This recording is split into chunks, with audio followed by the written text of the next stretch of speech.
madaxweyne farmaajo madaxweynahan isnaqaano weeye haddii waxaan iska warsannay dalka waxaan ka wada hadalnay sidii wax loo qaban karo ayaa laga wada hadlay sida aan uga xumahay dhibaatada dalka haysata iyo baabaa la baabi'inahayo ummadda ayaan ka wada hadalnay ilaahay in loo noqdo oo shacbiga Soomaaliyeed ilaahay u noqdo oo dadka baabi'inahaya ay ilaahay u noqdaan oo ilaahay la baryo oo quraanka lagu baryo oo balaayada inuu naga dulqaado laga baryo ayaan ka wada hadalnay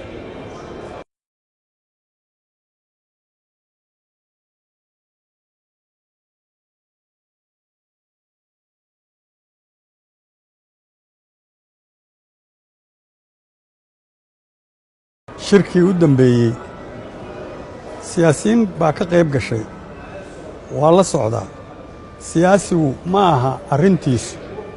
siyaasina ma aha haddii arrintiisu tahay kursi doon uun keliya siyaasigu waa inuu noqdaa wanaagga dalka qof u dagaalamaya marka waxaan leeyahay ha la isgarab taago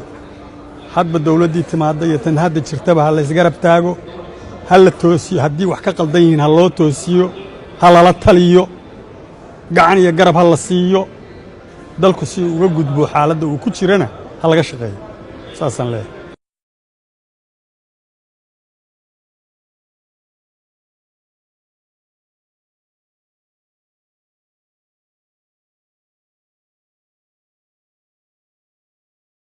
dhalinyarada Soomaaliyeed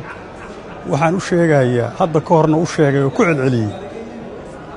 ilaahay quraankiisa wuxuu ku yiri man qatala nafsan bighayri nafsin aw fasadin fil ard فكأنما قتل الناس جميعا ومن أحياها فكأنما أحيا الناس قفك نفد له أنا أيضا نفك إن الشيء دراد اللو دلين وحلمدي هاي ويري إلهي ومضوا ضدكوا قف لا يبوا لمدي يا مركا إلهي إن وصل النقضه ليس كدا يضدك الغرحين هاي ولا بابين هايو وحي لقبه oo la sheeganayo ama dawladda laga sheeganayo ama dadka laga sheeganayana inta la wada hadlo si diintu ogoshahay in looga heshiiyo ayaan wax badan kala hadlay haatan leeyahay